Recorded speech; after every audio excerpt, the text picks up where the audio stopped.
भगवान परमात्मा कुठे सापडले नाही, पाहिलं तर सगळीकडे आहे आणि छळण्याचं ठरवलं तर कुठेच नाही। गवळणी व्याकुळ झाल्या, भगवान परमात्म्याला हाक मारली। भगवान परमात्म्याने जेव्हा जाणलं गवळणींच्या अंतःकरणातील भाव हा आता सात्विक झालाय, अहंकार निघून गेला, भगवान परमात्मा पुन्हा तिथे प्रगट झाले आणि भगवान परमात्म्याने वृंदावनातील निधिवनामध्ये सुंदर असा महारास केला। आताही सगळ्यांकडे तुमच्याकडे मोबाईल आहेत, फक्त निधिवन जरी असं तुम्ही गुगलला विचारलं तरी निधिवनाचा सर्व महात्म्य आपल्या डोळ्यासमोर येतो। आजही तिथे भगवान परमात्मा महाराज खेळतात, तिथलं आश्चर्य लपत नाही। आता सध्या तर वृंदावनामध्ये भारतातले पहिले नागरिक म्हणजे थेट राष्ट्रपती साहेबा सध्या वृंदावनामध्ये आहेत, निधिवनामध्ये गेल्यात, दर्शन घेतलं, बाके बिहारीजींचं दर्शन घेतलं, प्रेमानंद महाराजांचं दर्शन घेतलं आणि निधिवनामध्ये गेल्या। निधिवनातील वृक्ष जर पाहिले तुम्ही, आपल्याकडे हे झाड असं एकटं उभं दिसेल, पण निधिवनातील वृक्ष असे एकमेकांच्या गळ्यामध्ये गळे घालून उभे आहेत। ते वृक्ष नाहीच, मुळी त्या गवळणी आहेत, वृक्षाची रूप धारण करून उभे राहतात। आजही दररोज मध्यरात्री प्रभू तिथे येतात भगवती राधा राणीला घेऊन आणि तिथे महारास होतो। आजही निधिवनामध्ये रात्रीच्या वेळेला चिट पाखरू सुद्धा तिथे थांबत नाही।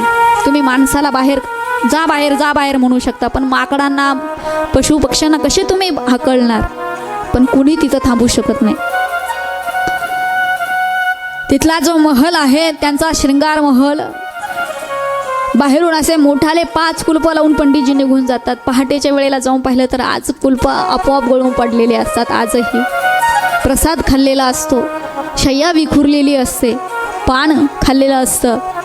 आजही भगवंताची अनुभूती होत असेल त्या निधिवनामध्ये होते। ही महारासाची ताकद आहे। आजही ते निधिवन तिथे आहे, भगवान परमात्मा साक्षात असल्याची अनुभूती आपल्याला आज तिथे होते। प्रभूंनी त्या निधिवनामध्ये तो महारास केला, गवळणींना तो आनंद दिला आणि तोच महारास, तीच सुंदर अशी भगवान परमात्म्याची झाकी आपल्याला आता या ठिकाणी बघायची आहे। कदाचित प्रभूची कृपा झाली तर वृंदावनाला आपण जाऊ, पण जर प्रभूची आपल्यावरती कृपा झाली, आपलं शरीर आता थकलं, कदाचित नाही जाऊ शकत, तर म्हणून त्या महारास लीलेचा आपण इथे थोडासा आनंद घेणार आहोत। आणि आज आपल्याला भगवान परमात्म्याच्या विवाहापर्यंत जायचं म्हणजे जायचंच आहे, कारण आता आपल्याकडे एकच दिवस शिल्लक राहिलेला आहे आणि म्हणून आज महारासाचा थोडा वेळ आनंद घेऊन आपण पुढे जाणार आहोत। सुंदर अशा झाकीच्या स्वागतासाठी सर्वांनी तयार राहायचं आहे। रासर चोरे वृंदावन में रासर चोरे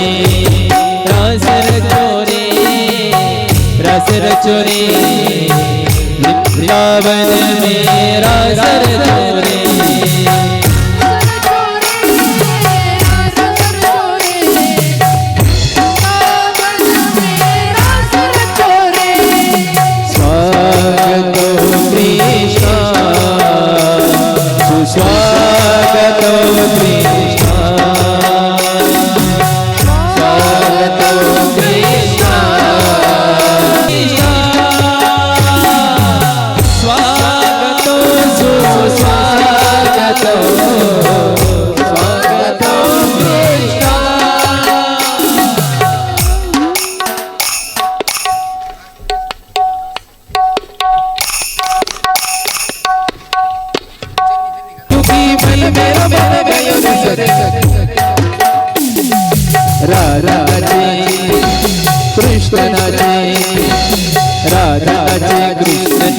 नाच गोपी जय, नाच गोपी जय, मन मेरा बन गया रे सखी पावन वृंदावन, मन मेरा बन गया रे सखी पावन वृंदावन।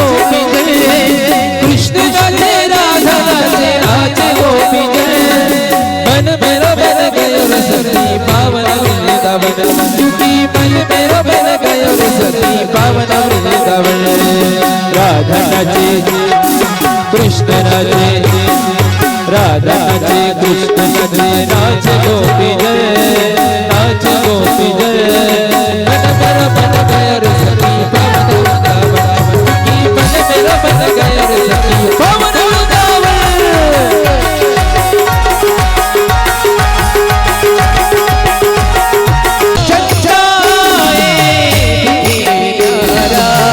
यमुना प्यारी जलधि प्यारा चंचल से निराला राजर छोरे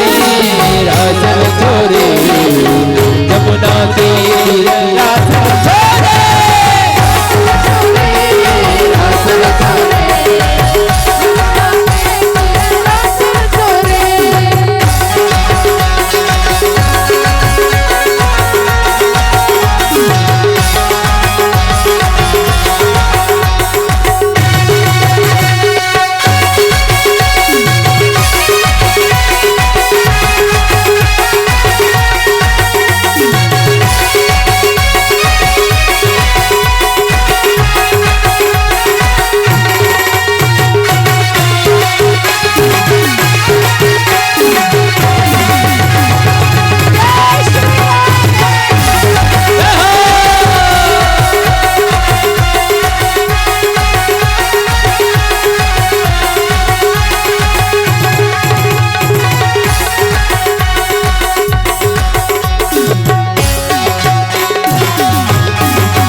ऐका आता सगळ्यांनी आनंद घ्यायचा आहे. तुम्ही आता त्यांच्या एंट्री मध्ये जी नो एंट्री केलेली तुम्ही थोडी इकडे वा आणि त्यांनाही थोडस इकडून घ्या आणि आता भाऊ या पुढे मी सगळे आता सगळ्यांनी माग बसायचं नाही खुर्चीवर बसायचं कोणीच नाही जे बसन त्याला शेजारच्याची शपथ आहे उठवा शेजारच्याला माता भगिनी उठा बसायचं कोणीच नाही उठा लगेच 5 मिनिट सर्वांनी आनंद घ्यायचा आजचा आणि उद्याचाच दिवस आहे आपल्याकडे सगळ्यांनी आनंद घ्यायचा हे असं कसं देवाचा देव ढगडा देव एका पायाने ढगडा हे असं कसं देवाचा देव ढगडा देव एका पायाने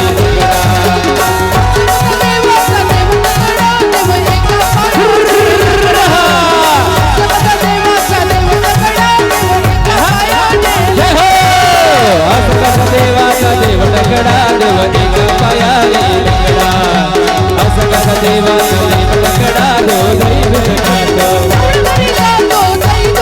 करी गया तुझा रपडा करी गया तुझा रपडा हे असं कसं सगळ्यांनी एक साथ हात वर करायचे सर्व मागचे सगळ्यांनी हात वर करा असं कसं देवाचा देव ढगडा देव तुझ्या पायाने ढगडा असं कसं देवाचा देव ढगडा देव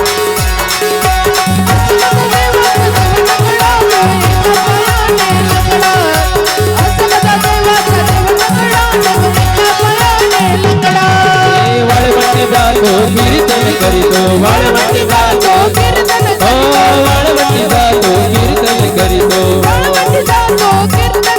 तो साधू संताची झगडा घेतो साधू संताची झगडा हे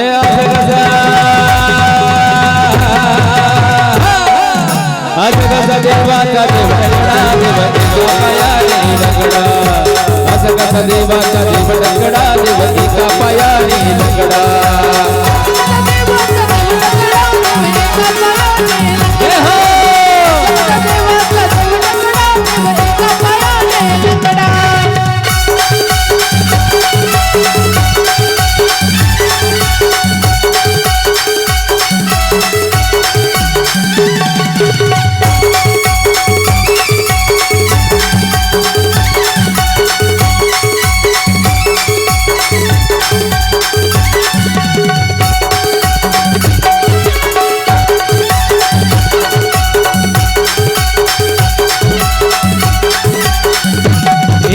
डोंगर हिरवागार मैदाना डोंगर हिरवागार डोंगर हिरवागार मैदाना डोंगर हिरवागार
जुना डोंगर हिरवागार डोंगर हिरवागार लय जुना डोंगर हिरवागार डोंगर हिरवागार लय जुना डोंगर हिरवागार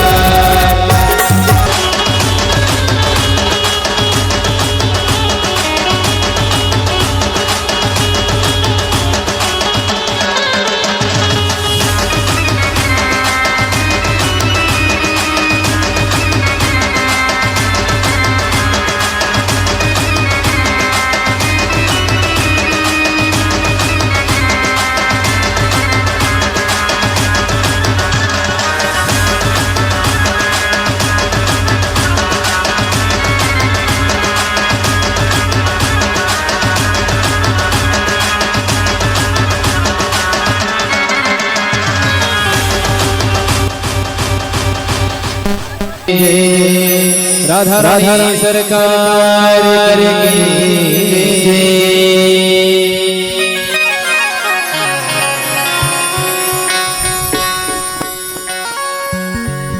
भगवान परमात्म्याने गवळणी समवेत सुंदर अशी रासलीला वृंदावनाच्या भूमीमध्ये केली. गवळणींना गोकुळवासियांना परम आनंद भगवान परमात्म्याने दिला. इकडे अनेक राक्षस पाठवून अनेक असुर पाठवून सुद्धा आपला शत्रू मरत नाही हे बघून कंस चिंतातूर झाला. अनेक योजना त्याने राबवल्या, परंतु भगवान परमात्म्याकडे पाठवलेला प्रत्येक असुर यमसदनी जातो. भगवान परमात्म्याला मारायला गेलेला स्वतःच मृत्युमुखी पडतो. आता कुठला उपाय करावा, कुठल्या राक्षसाला बोलवावं, या विवंचनेमध्ये असणारा कंस आणि कंसाच्या असणाऱ्या एका मंत्र्याने कंसाला सल्ला दिला की आपल्या गावामध्ये, आपल्या वस्तीमध्ये, आपल्या कॉलनीमध्ये प्रत्येकाची ताकद जरा जास्तच असते. प्रत्येकाचा पावर ज्याच्या त्याच्या गावामध्ये जास्त असतो. भगवंताला म्हणजे कृष्णाला आपण मथुरेला बोलवून घेऊ आणि मथुरेला बोलवल्यानंतर इथे त्याचा आपण वध करू, अशी कंसाला आणि त्या चाणूराने सल्ला दिला. कंसालाही तो पटला आणि म्हणून भगवंताला कृष्णाला इकडे मथुरेमध्ये घेऊन यायचं. आणायला कोण जाईल, निरोप घेऊन कोण जाईल. त्यावेळेस चाणूराने सांगितलं की असे काही लोक आपल्या नगरीमध्ये राहत आहेत की शरीराने ते आपल्याबरोबर आहेत, परंतु आजही ते वसुदेवांचे हितैषी आहेत, वसुदेवांचं हित बघणारे आहेत. आणि त्यामध्ये सगळ्यात मोठं नाव येतं ते अक्रूराचं. अक्रूराला जर गोकुळामध्ये पाठवलं, नंदगावाला पाठवलं भगवंताला आणण्यासाठी, तर निश्चित अक्रूरजी आपलं काम करतील. म्हणून कंसाने अक्रूरजींना बोलावलं ना अक्रूरजींना वृंदावनामध्ये भगवान परमात्म्याला आणण्यासाठी पाठवलं. अक्रूरजी भगवान परमात्म्याला आणण्यासाठी गोकुळामध्ये जातात. अक्रूरजींचा रथ जसा वृंदावनाच्या दिशेने येऊ लागला, सायंकाळची वेळ झालेली आहे. काही गोपाळ आपल्या गाया चारून घरी येत आहेत. अनेक गाया त्या रस्त्याने चालत गेलेल्या आहेत आणि त्या गायांच्या खुराने संपूर्ण जी माती आहे, ब्रजरज आहे, ती सगळीकडे अशी गुलालासारखी उधळलेली आहे. त्या रजाचे कण आपल्या अंगावरती झेलत, ती अनुभूती घेत अक्रूरजी नंदबाबाजींच्या वाड्याच्या दिशेने प्रस्थान करत आहेत. गाया पोट भरून आलेल्या कुणाच्या दारासमोर जशा गाया चरून आल्या, छोटेसे घरी राहिलेले ते छोटेसे बछडे आपल्या आईच्या दिशेने धावतायत. एखादा बछडा आपल्या आईचं स्तनपान करत आहे, कुणी गोपाळ गायांची धार काढत आहे. आणि अक्रूरजीचे सुंदर दृश्य बघत बघत आणि नंदबाबाजींच्या वाड्याकडे येतात.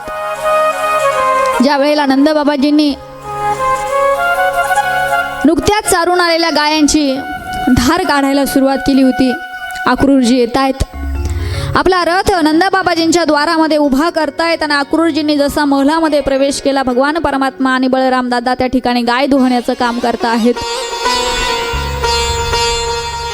आणि गाय दुधाने भगवंताला स्वतः गाय दुधाने बघण्याचं भाग्य अक्रूरजींना प्राप्त झालं. भगवान परमात्मा गाय धुत होते. धुता धुता कधी कधी दुधाची धार आपल्या तोंडामध्ये सुद्धा सोडायचे. गाय धुता धुता दूध प्यायचं काम देवाचं चालू आहे. दुधाने संपूर्ण तोंड भगवंताचं भरलं अंगावरती दुधाच्या धारा उडतायत आणि भगवान परमात्मा तिथे गाय धुवत आहेत. अक्रूरजींनी ते सुंदर असं दृश्य बघितलं. नंद बाबाजींनी जसं अक्रूरजी आलेले बघितलं, आनंद झाला नंद बाबाजींना. अक्रूरजींचं स्वागत केलं, बसायला दिलं, पिण्यासाठी जल दिलं आणि अक्रूरजींची खुशाली विचारू लागले. अक्रूरजी, एवढ्या दिवसानंतर तुम्ही आलात, वसुदेवजी, देवकी भाभी ठीक तर आहेत ना? कंसाने अनेक वर्षापासून वसुदेव देवकीला बंदी बनवलेलं आहे, ठीक तर आहेत ना? त्यांची खुशाली सांगण्यासाठी तुम्ही आलायत का? अक्रूरजींनी त्यांच्या समाधानासाठी तेव्हा मान डोलावली. यशोदा मैयाला जसं कळालं अक्रूरजी आले, अक्रूरजींच्या स्वागतासाठी मैया बाहेर आल्या आणि अक्रूरजींना फार आग्रह झाला की आता आले आहात तर थांबून जा. अक्रूरजी थांबले. भगवान परमात्म्याचं जसं गाय धुण्याचं काम झालं, भगवान परमात्मा पळत आले. अक्रूरजींचा मिठी मारली भगवंताने आणि खूप दिवसानंतर काका तुम्ही भेटण्यासाठी आलात. भगवंताने अक्रूरजींची चौकशी केली.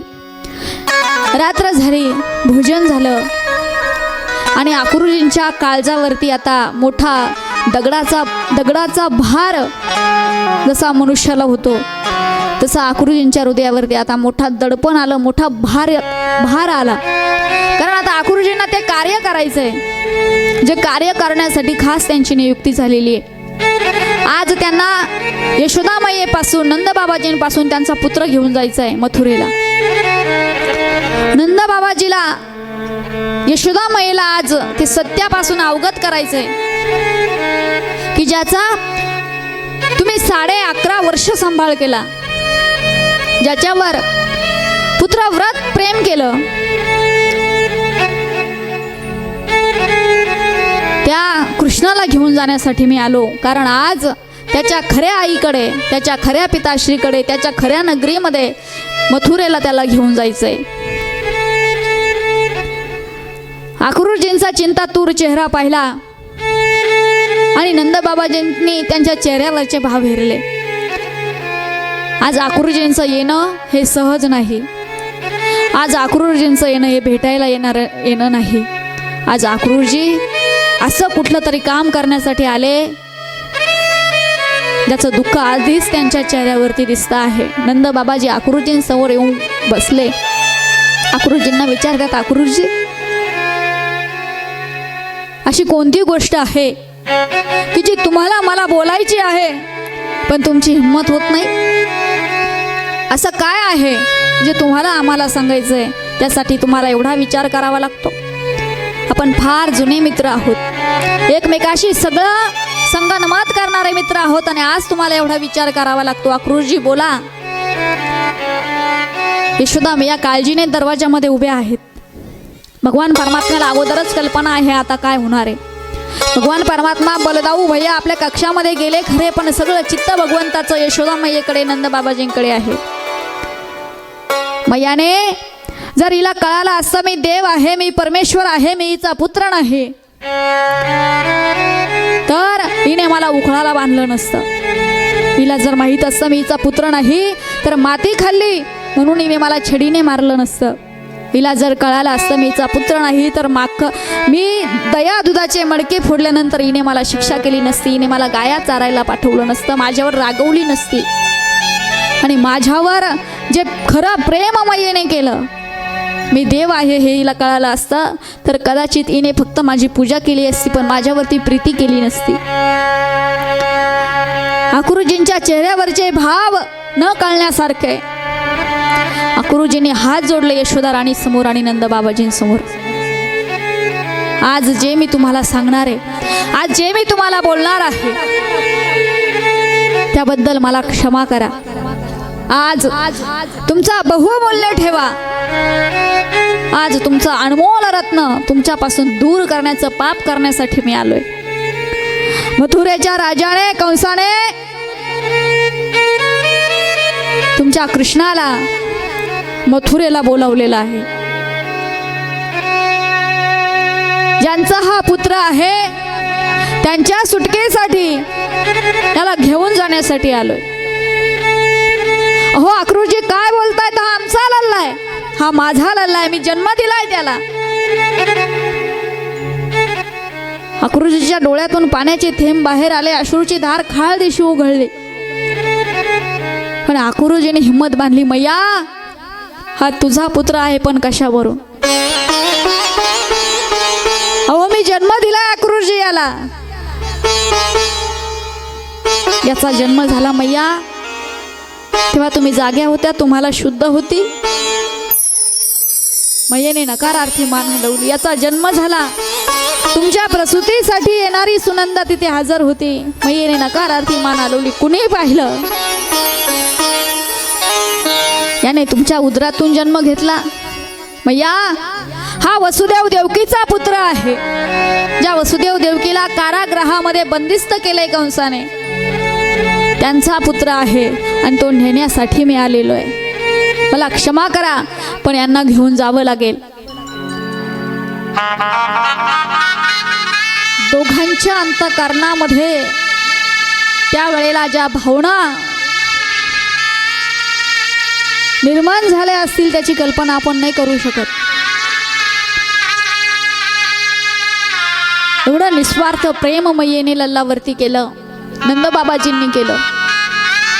म्हातारपणामध्ये प्राप्त झालेली संताने, पण सगळ्या घटनांचा क्रम जुळवला की हा वसुदेव देवकीचा पुत्र आहे, 8वा पुत्र, आणि त्याला नेण्यासाठी अक्रूरजी आले. कृष्ण आम्हाला सोडून जाईल, कृष्ण आम्हाला सोडून जाईल, आम्हाला सोडून राहील. रात्रभर या विचाराने नंदबाबाजींच्या आणि यशोदामाईच्या डोळ्याला डोळा लागला नाही. पहाट झाली आणि गवळणींची लगबग चालू झाली. गवळणी दररोज भगवान कृष्णाला बघण्यासाठी पहाटेपासूनच हजर व्हायच्या. पहाट झाली आणि नंदबाबाजींच्या महलाच्या बाहेर अक्रूरजींचा रथ पाहिला आणि गवळणी एकमेकींना विचारायला लागल्या, हा रथ कुणाचा आहे? अगं हा मथुरेवरून आलेला आहे, अक्रूरजी आले. अक्रूरजी कशाला आले? एकामेकींकडे चौकशी करायला लागल्या. गवळणींना आपापसामध्ये याचं उत्तर सापडेना म्हणून सगळ्या गवळणी नंदबाबाजींच्या वाड्यामध्ये आल्या. नंदबाबाजींच्या वाड्यामध्ये येऊन त्यांनी यशोदामाईला पाहिलं आणि यशोदामाईला पाहिल्यानंतर यशोदामाईचा तो रूप दररोज नटून सजून असणारी यशोदामैया आज तिचे केस विस्कटलेले, तिच्या अंगावरचे वस्त्र अस्ताव्यस्त झालेले, तिच्या डोळ्यातले अश्रू थांबायला तयार नाही. कुठेतरी शून्यात हरवल्यासारखी यशोदामैया तिथे बसलेली आणि त्या यशोदेला पाहिल्यानंतर गवळणी यशोदामैयेला विचारायला लागल्या, मैया गवळण म्हणती यशोदेला कोठी सावळा कारत शृंगारीला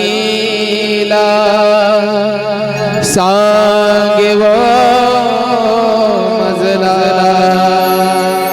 अक्रूरा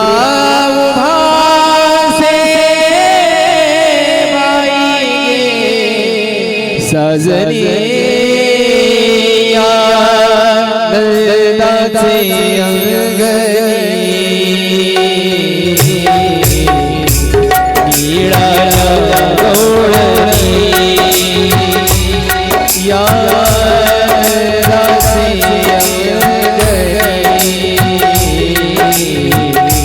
नीळा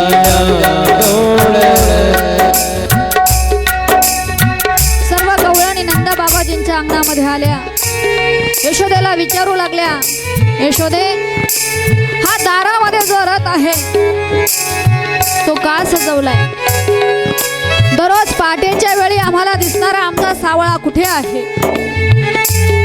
आमच्या अंतःकरणामध्ये भीती दाटून आली. यशोदे तुमची अशी स्थिती का झाली?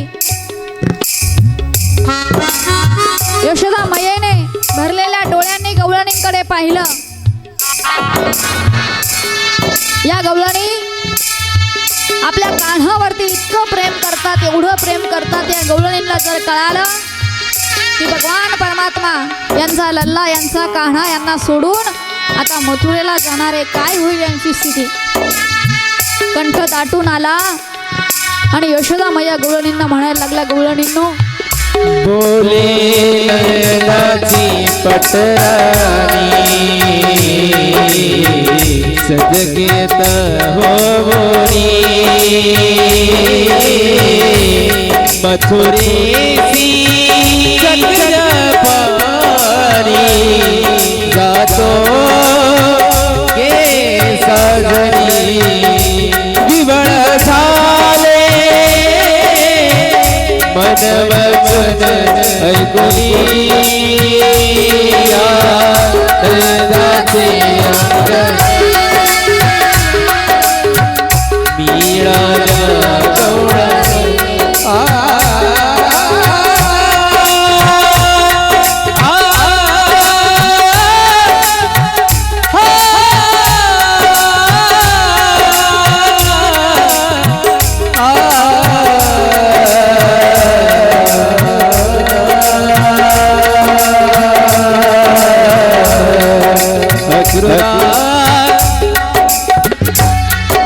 चांडाळा तुझ कोणी धाडीला कानात करू वधिषे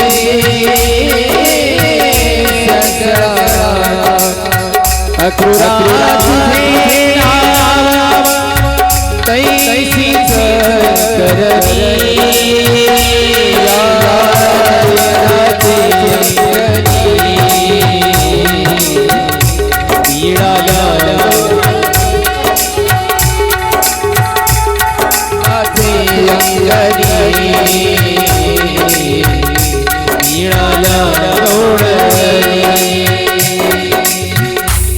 यशोदा मैयाने जसं गवळणींना सांगितलं, दारामध्ये उभा असणारा रथ, त्याच रथात बसून ज्याच्यावरती एवढे वर्ष तुम्ही प्रेम केलं, आपला लल्ला आपल्याला सोडून आणि आता मथुरेला जाणार आहे.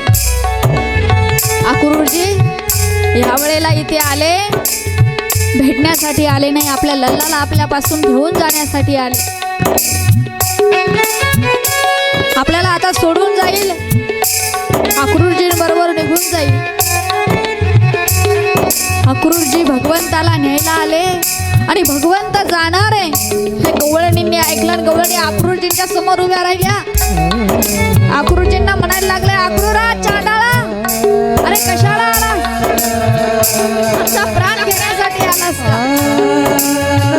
अक्रूरा तुझ्या पुढे हात जोडतो, आमच्या देवाला नेऊ नको. आमचा देव, आमचा कान्हा सामान्य नाही रे,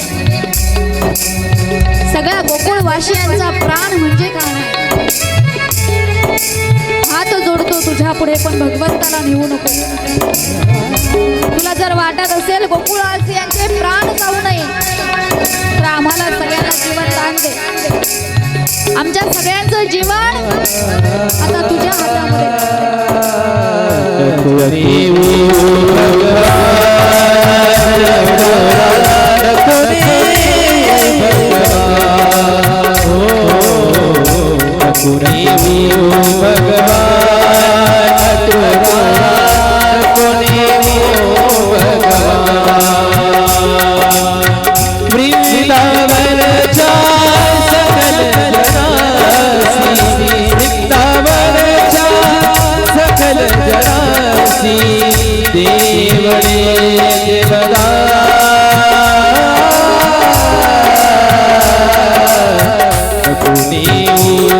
भगवान मोरा नको रे भगवान हो नको रे भगवान अक्रूरा नको रे भगवान.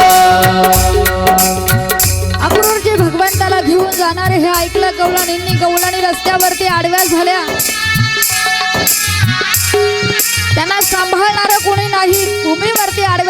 विलाप करायला लागल्या. त्यातील 2-3 गवळणींनी पाहिलं सगळ्या गोकुळातील गवळणी जमा झाल्या पण राधा राणी इथे नाही. 2 गवळणी पळत गेल्या.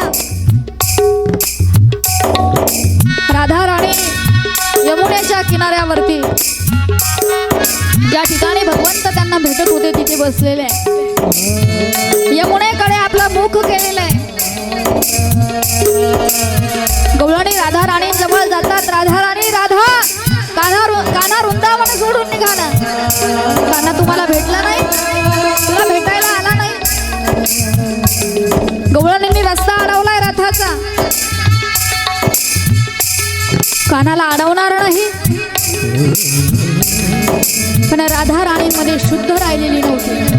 निश्चल झाल्या राधा राणी. कुठलाही भाव राधा राणींच्या चेहऱ्यावरून गवळणींना कळत नव्हता.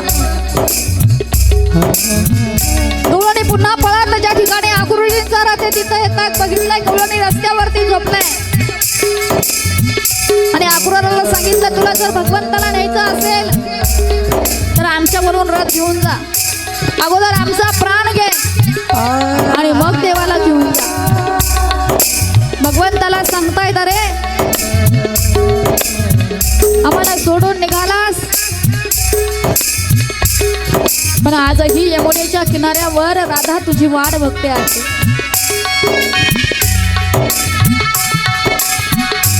राधेचं नाव ऐकलं आणि भगवान परमात्म्याने आपले डोळे बंद केले. भगवान परमात्म्याला आठवण आली. गोलोकामध्ये असताना श्रीदामाने भगवंताला श्राप दिला, राधा राणीला श्राप दिला. प्रेम खूप राहील तुमच्यामध्ये पण राधा राणीचा 100 वर्षाचा वियोग सहन करायचा आहे. आज ती वेळ आली आहे. आज ती वेळ येऊन ठेपली. राधा माझ्या हृदयामध्ये वास करते. राधेशिवाय कृष्ण नाही. कृष्ण बिना नहीं राधा. एक दूजे के बिना सदा अधूरे हैं कृष्ण राधा. राधा राणीच्या ओढीने भगवान परमात्मा यमुनेच्या किनाऱ्यावरती येतात. राधा राणीच्या शेजारी बसतायत आणि राधा राणीकडे बघितलं. राधा राणीच्या नेत्रातून अश्रूची धार वाहत होती. भगवान परमात्मा राधा राणीला सांगतायत आजपासून 100 वर्षाचा वियोग आहे. राधे हा अवतार धारण केलाय खूप कार्य करण्यासाठी आणि कृष्णाला अडवण्याचं सामर्थ्य कुणामध्ये नाही. पण कृष्णाला एकच गोष्ट अडवू शकते ते म्हणजे राधेच्या डोळ्यातील अश्रू. मला पराजित करण्याचं सामर्थ्य कुठल्याही शस्त्रामध्ये नाही पण तुझ्या डोळ्यातील अश्रू मला कमजोर करतो. आज निघालोय पण एक वचन हवं आहे तुझ्याकडून. राधेच्या डोळ्यातला अश्रू कधीही डोळ्याच्या बाहेर येणार नाही. राधा कधीच रडणार नाही. खूप मोठी गोष्ट मागितली भगवंताने राधा राणीकडून. मनुष्याच्या अंतःकरणाला दुःख झालं ना तो रडून अश्रू गाळून मोकळा होतो. त्याचं हृदय मोकळं होतं रडल्याने. पण अश्रू न गाळण्याचं वचन घेतलं भगवंताने. आतमध्ये घुसमटत राहिल्या राधा राणी 100 वर्ष. आपली महान कमरेला कोचलेली महानंदा बासुरी हातामध्ये घेतली कन्हैयाने. राधा ही बासुरी वाजली फक्त वृंदावनामध्ये. ही बासुरी वाजली फक्त माझ्या राधेसाठी.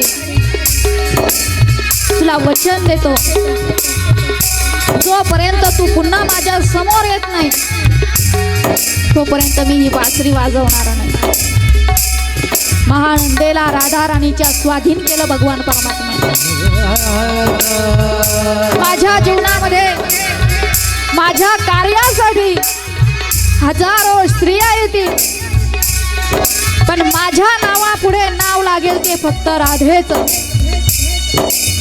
माझ्या हृदयात वास करेल ती फक्त राधा. माझं नाव घेण्यापूर्वी तुझं नाव घ्यावं लागेल. कृष्ण राधे कोई नहीं कहता, कृष्ण राधे कोई नहीं कहता, कहते राधे श्याम. कोटि जन्म की आपदा मिटाए एक राधा का नाम. राधा राणी हसल्या. भगवंताला म्हणाल्या, कर्तव्य करण्यासाठी चाललात, अडवणार नाही. कर्तव्याच्या मार्गामध्ये आडवी येणार नाही. पण एकदा तेव्हा माझ्या जागेवर येऊन बघ रे. एक बार तू राधा बन कर देखो मेरे सावरिया. राधा यू रो रो कहे. एक बार तू राधा बन कर देखो मेरे सावरिया. राधा यू रो रो कहे. क्या होते हैं आंसू, क्या पीड़ा होती है, क्यों दर्द उठता है, क्यों आंखें रोते हैं. एक बार तो आंसू बहाकर देखे देखो सावरिया. राधा रो रो करे. एक बार तो राधा बन कर देखो मेरी सावरिया. राधा रो रो करे. भगवान परमात्म्याने राधा राणीचा निरोप घेतला आणि भगवान परमात्मा अक्रूरजींजवळ आले. गवळणींचा विलाप, राधा राणींची अंतिम भेट, नंद यशोदेचं अश्रू दुःख बघणं भगवंताला आता शक्य होईना. भगवान परमात्मा अक्रूरजींना सांगतायत, अक्रूरजी आता लवकर रथ चालवा. बोले अक्रूरासी, देवी हाती देव बोले अक्रूरासी.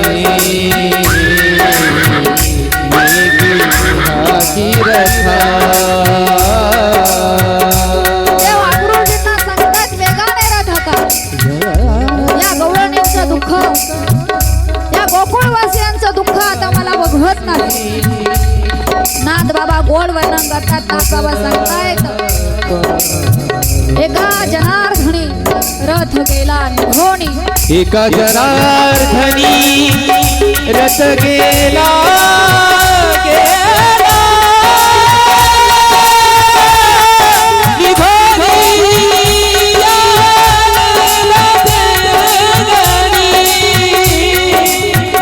मीराया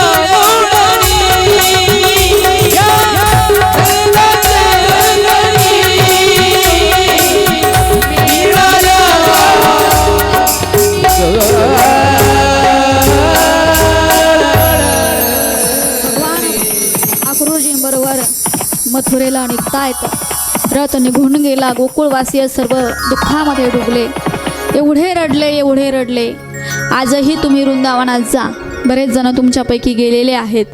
वृंदावनातील पाणी आजही खारं आहे.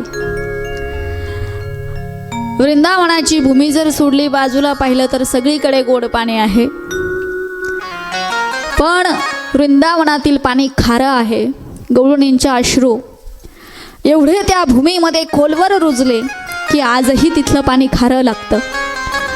विरहामध्ये गवळणी इतक्या तरमळत राहिल्या भगवान परमात्म्याच्या. मथुरेला भगवान परमात्मा गेले. आता कालच्या सारखेच 10:15 झाले. पण माझाही नाविलाज आहे. सुरू व्हायला जवळजवळ म्हणजे मला बोलायला सुरुवात करायलाच 8:15 8:30 होतात. पण कमी वेळेमध्ये जास्तीत जास्त तुमच्यापर्यंत कसं पोहोचेल हा प्रयत्न असतो. म्हणून कालसारखाच जरा मी आता गाडीला थोडासा स्पीड देणार आहे. पण तरीही मला बऱ्याच प्रतिक्रिया आल्यात की स्पीड होता पण सगळं समजेल असं होतं आणि सगळं डीपमध्ये होतं. आणि हीच पोचपावती आहे. कारण आणि आता पहिली टाळी भाऊंची पडली म्हणजे आता मग मला मिळालं आहे आता. त्याच्यामुळे जेवढं होईल 2 तासामध्ये किती नाही का डीपमध्ये सांगणार. मला ना असं कधी जमलं ना भाऊ 5-6 तासाचा वेळ द्या आणि ऐकायला तुम्ही एकटे बसले तरी चालेल, काही अडचण नाही. कारण बाकीचे म्हणतील आम्ही 6 तास कसं बसायचं. आपले भागवत फार विस्तृत पद्धतीने ऐकायचं असलं तर खूप वेळ पाहिजे. पण आता जास्त वेळ न दवडता आज देवाचं स्वयंवर करायचं आहे. कारण एका लग्नाला एवढा वेळ, अजून आपल्याला मग 16,107 लग्न लावायचे म्हणजे किती वेळ. त्यामुळे आज लवकर पुढे जाऊया. भगवान परमात्मा मथुरेला गेले. आकृजींच्या मनामध्ये भगवान परमात्म्याच्या सुरक्षेची चिंता आहे. खूप काही सुरक्षेसाठी करून ठेवलं. पण भगवान परमात्म्याने जाता जाता आकृजींना असा दृष्टांत दिला की आकृजी निश्चिंत झाले. आपल्या शेषनागावरती केलेल्या शयेचं दर्शन त्यांना दिलं. बळीराम भैया हे शेषाचं रूप आहे हेही आकृजींनी जाणलं आणि निश्चिंत झाले. मथुरेमध्ये गमन झालं. मथुरेमध्ये गेल्यानंतर भगवान परमात्म्याने विश्रांती वगैरे केली. भगवान परमात्म्याबरोबर त्यांचे गोपाळ सवंगडीसुद्धा आलेले आहेत यात्रा बघण्यासाठी. दुसऱ्या दिवशी नंदबाबाजी ते सुद्धा त्या ठिकाणी यात्रेसाठी आले. मथुरेमध्ये गेल्यानंतर जेव्हा भगवान परमात्मा सकाळी सकाळी फिरण्यासाठी निघाले, पहिलं काम केलं भगवान परमात्म्याने मथुरेत गेल्यानंतर कुब्जेचा उद्धार. ही कुब्जा तिला पाठीमागून कुबड निघालेलं होतं. अत्यंत कुरूप अशी असणारी कुब्जा. जेव्हा ती चंदन घेऊन कंसाच्या महालाकडे निघाली, कंसाची चंदन सेवा करायची. रस्त्याने चालली, भगवान परमात्म्याने त्या कुब्जेला पाहिलं, तिला आवाज दिला, ए सुंदरी. सुंदर अशा सुगंधाचं चंदन घेऊन ही सुंदरी कुठे निघाली. जशी सुंदरी म्हणून हाक मारली, कुब्जेने वळून बघितलं. तिने ऐकलं होतं की आम्हाला तारणारा येणारे. मथुरेतली लोक गुपचूप बोलायची आपल्याला तारणारा येणारे. तिने कृष्णाकडे पाहिलं, सुंदर मनोहरी रूप पाहिलं. पण देवाला म्हणेल, देवा तू एवढा सुंदर आहे म्हणून तू माझ्या रूपाची आता काही चेष्टा करणार आहे का. मला सुंदरी म्हणून तू माझ्या कुरूपतेचा अपमान करतोय. मी कुरूप आहे पण हिनवण्याची गरज काय. भगवान परमात्म्याने सांगितलं नाही, मला तू जशी आहेस, मला तू जशी दिसतेस मी तशाच नावाने तुला हाक मारलेली आहे. तिने स्वतःकडे पाहिलं, देवा माझं हे असं शरीर कुबड बाहेर निघालेलं कुरूप असणारं माझं शरीर आणि तुला सुंदर कुठून दिसतंय. भगवान परमात्म्याने सांगितलं, कुठं आहे कुबड, मला तर दिसत नाही. भगवान परमात्म्याने आपल्या पायाचा अंगठा तिच्या पायाच्या अंगठ्यावरती दिला, आपल्या हाताने तिच्या खांद्याला पकडलं आणि भगवान परमात्म्याने कुब्जेला असं सरळ केलं आणि कुब्जेच्या अंगावरून हात फिरवला आणि कुब्जाला सुंदरता प्राप्त झाली. फार सुंदर दिसायला लागली. महिला मंडळी, तुम्हाला स्किनचे प्रॉब्लेम फार असतात. तोंडावरती डार्क सर्कल येतात आणि खूप म्हणजे प्रत्येकीला वाटतं माझा चेहरा सुंदर दिसावा. पुरुष मंडळींना सुद्धा वाटतं काय पावडर आणि फेअर अँड लवली फक्त लेडीज नाही लावत. तुमचा पण सन्नाटा चालू असतो मला माहिती आहे. सगळेजणांना वाटतं आम्ही देखणं दिसावं. खूप समस्या असतात सुंदरतेच्या बाबतीत. अनेक प्रॉडक्ट्स तुम्ही यूज केले पण फरक पडत नाही. तर ज्याला स्किन प्रॉब्लेम असतील आणि ज्याला 100% गुण पाहिजे असेल त्याने मथुरेला जायचं. इथून नाशिकवरून बसायचं, मथुरेला जायचं. वृंदावनात नाही जायचं, मथुरेला जायचं. तिथं कुब्जेचं मंदिर आहे, त्या मंदिरात जाऊन दर्शन घ्यायचं. भगवान परमात्म्याचं कुब्जेचं मंदिर आहे. तुमचे सगळे स्किन प्रॉब्लेम दूर होऊन जातील. तिथं गेल्यानंतर त्या मंदिराचं ते वैशिष्ट्य आहे. आता भरपूर जण गेले असतील पण मला माहिती आहे तुमच्यापैकी एकही जण कुब्जेच्या मंदिरात गेलं नाही. मी 100% सांगते. गेले का? नाही गेले तुम्ही, मला माहिती आहे ना कोणीच गेलं नाही. कुब्जेच्या मंदिरात जायचं, स्किन प्रॉब्लेम दूर होतात. कुब्जेचा उद्धार केला. त्यानंतर एक धोबी कपड्याचं गाठोडं घेऊन निघाला होता. आता यात्रा फिरायची. भगवान परमात्म्याने त्या कपड्याच्या गाठोड्याकडे पाहिलं आणि आपल्या मित्रांकडे पाहिलं. आता हे फक्त धोत्र घातलेले वरून उघडेच. आता गोपाळ ते आणि हातात काठ ह्या ते यांचे अवतार, चांगले कपडे नाही. आता जत्रेला जायचं म्हणल्यावर कपडे कसे पाहिजे, चांगले टापटीप पाहिजे, मस्त पाहिजे. त्या धोबीला आवाज दिला, थांबा, काय आम्हाला घालायला कपडे द्या. आता तो धोबी म्हणला, अरे तुम्ही गाया वळणारे गोपाळ, तुम्हाला काय करायचं कपड्याचं आणि फिबड्याचं, तुम्ही असेच बरे उघडे, काय करायचं कपड्याचं, कपडे घालून काय तुम्हाला काही शोभा येणार आहे का, काय तुमच्या शरीरान काय कपडे मागताय, देवाला असा रागाला अशी बाई माग सारली, तुम्ही हा म्हणताय कुशल, देवाने काही कपडे घातले होते का बाई माग सारायला. भगवान परमात्म्याने असा हात उचलला, खाड दिशी धोब्याच्या ठेवून दिली तर मुंडकच दाडा वेगळं झालं. गोपाळ म्हणले, देवा थोडी हळूच आणायची ना, याच्या गावात आहे आपण. देव म्हणले, याचा बदला मला मागच्या अवतारापासून घ्यायचा होता. पेटली का तुमची टूप? धन्यवाद. चला म्हणाले पुढं. पुढे गेले. एका शिंपीचं दुकान लागलं, तो सुंदर असे कपडे शिवायचा. हा भगवान परमात्म्याचा भक्त होता. जसं भगवान कृष्णाला आणि कृष्णाच्या टोळीला पाहिलं, आनंद झाला त्याला, माझ्या दुकानावरती तुम्ही आले, देवा काय सेवा करू, आम्हाला सगळ्यांना चांगले चांगले कपडे शिवून द्या. शिंपीने एवढ्यांना आपण चांगले चांगले कपडे शिवून दिले. टाईम झाल्यामुळं लवकर शिवून दिले आणि लगेच सगळ्यांनी घातले आणि चालले पुढं. पुढे गेल्यानंतर आता इकडे कंसाने तयारी करून ठेवलेली होती.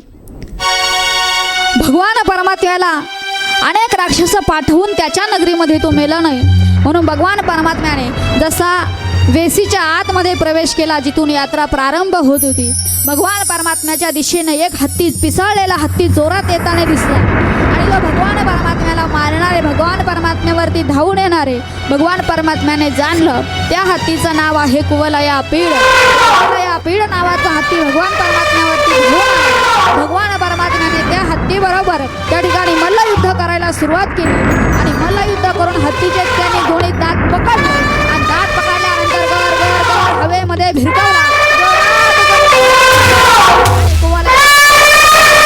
भगवान परमात्म्याने उद्धार केला आणि बलराम भयेने आणि भगवंताने त्या हत्तीचे दोन्ही दात उपटून घेतले आणि अशा शस्त्रासारखे आपल्या खांद्यावरती घेतले.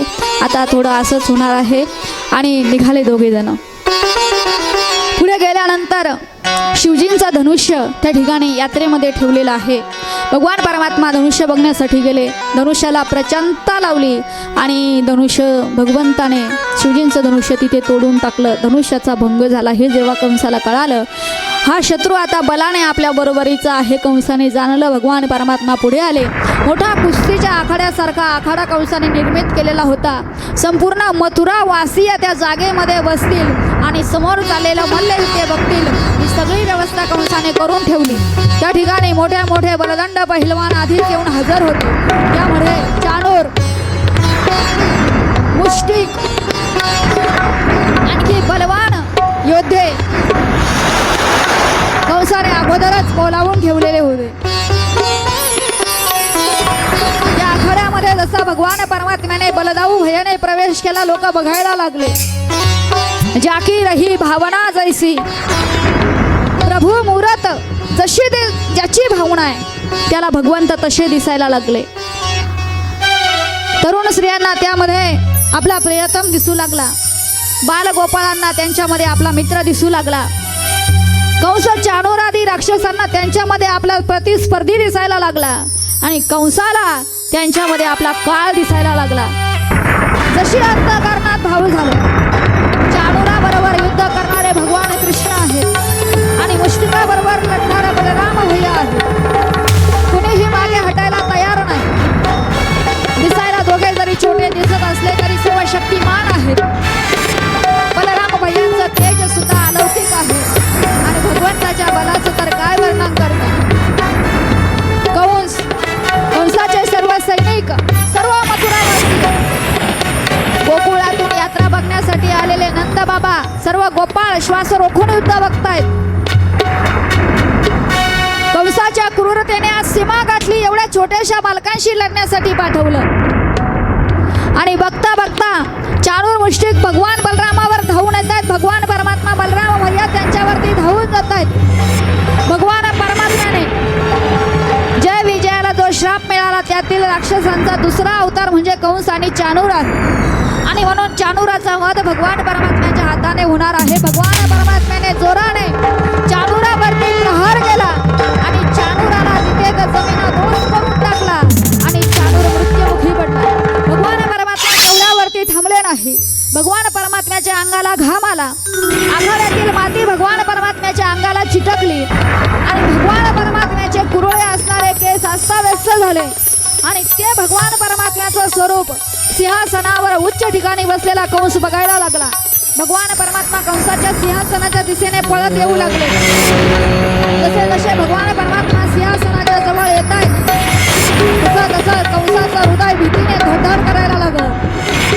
त्याच्यामध्ये आपला काळ दिसायला लागला. आपला काळ आता आलेला आहे. भगवान परमात्मा जोरात धावत आले. सिंहासनावर बसलेल्या कंसाला खेचून भगवान परमात्म्याने सिंहासनावरून खाली लोटलं. कंस पायऱ्यांवरून घरघरत जमिनीवरती येऊन पडला. भगवान परमात्मा पळत आले. कंसाच्या छातीवरती पाय देऊन उभे राहिले. कंसाच्या छातीवरती पाय देऊन जसे प्रभू उभे राहिले कंसाने भगवंताकडे पाहिलं आणि भगवंतामध्ये चतुर्भुज नारायणाचं दर्शन कंसाला झालं. आपला उद्धार करण्यासाठी नारायण आले. भगवान परमात्म्याने जोराने मुष्टिकेचा प्रहार कंसाच्या छातीवरती केला आणि त्याच ठिकाणी कंसाचा उद्धार झाला. बोले कंस चाणूर मर्दन भगवान की जय. कंस आणि चाणूर सर्व राक्षसांचा भगवान परमात्म्याने बलराम भैयानी वध केला. भगवान परमात्मा पळतच तिथून निघाले. कारागृहामध्ये बंदी असणाऱ्या उग्रसेन महाराजांना देवकी वसुदेवांना मुक्त केलं. सगळीकडे आनंद उत्सव झाला. कंसापासून मुक्ती मिळाली. सगळी नगरी भगवान परमात्म्याच्या आगमनाने धन्य झाली. नंद बाबाजी सर्वजण भगवान कृष्णांचा निरोप घेऊन पुन्हा गोकुळामध्ये निघून गेले. सर्वांची इच्छा होती कदाचित राजसिंहासनावर आता कृष्ण भगवान बसतील, परंतु यादवांना श्राप आहे की ते मथुरेच्या राज्यगादीवर बसू शकत नाही आणि म्हणून पुन्हा उग्रसेन महाराजांना मथुरेची राज्यगादी दिली. कारभार सुरू झाला. भगवान परमात्मा आता 11.5 वर्ष गोकुळामध्ये राहिलेले, पण आत्तापर्यंत गुरुकुलामध्ये गेले नाही, शिकले नाही. म्हणून त्यांना गुरुकुलामध्ये शाळेमध्ये घालायचं ठरलं आणि त्यासाठी विद्येची नगरी उज्जैनी म्हणजे आत्ताचं उज्जैन त्या ठिकाणी सांदीपानी गुरुजींच्या गुरुकुलामध्ये भगवान परमात्म्याला शिकण्यासाठी पाठवलं. आजही तुम्ही उज्जैनला गेले तर नक्की गुरुकुलात जा. इतकी जुने पद्धतीने इतके छान सुंदर त्यांनी बनवलेलं आहे. तिथे गेल्यानंतर खरोखर मन रमतं. जिथे भगवान परमात्म्याने विद्या ग्रहण केली. भगवान परमात्मा बलराम भैया तिथे शिकण्यासाठी गेले. गुरुमातेच्या गुरुकुलामध्ये तिथे त्यांची भेट त्यांचे परम मित्र सुदामजींबरोबर झाली. गवळणी म्हणताना आपण काही म्हणतो, पेंद्या नाही सुदाम्या नाही तिथं कशाला राहायचं गवळणीनो. सुदामा गोकुळात नव्हते. सुदामजींची भेट गुरुकुलामध्ये झालेली आहे. तिथे भेट झाली. तिने मित्र सर्वजण प्रेमाने राहू लागले. गुरुमातेच्या घरी भगवान परमात्म्याने अनेक कामं केली. गुरूंची घरी गुरुकुलात राहिल्यानंतर कशी सेवा करावी, काय कार्य करावे, भगवान कृष्णांनी आदर्श घालून दिला. गुरुदक्षिणा म्हणून गुरुजींचा मृत झालेला पुत्र भगवंतांनी शंखासुराच्या कैदेतून, ज्याला शंखासुराने गिळला होता, तिथे जाऊन शोधला. तिथे नाही मिळाला. थेट यम दरबारात जाऊन गुरुजींचा पुत्र परत आणला आणि गुरुदक्षिणा म्हणून संदीपनी गुरुजींना त्यांचा पुत्र जिवंत करून दिला. भगवान परमात्मा पुन्हा आले. उदास राहायला लागले. भगवान परमात्म्याचे एक बंधू आहे, दिसायला सेम भगवंतासारखे, पण ते ज्ञानी भक्त आहेत, उद्धवजी. प्रेम अजून त्यांना कळालेलं नाही.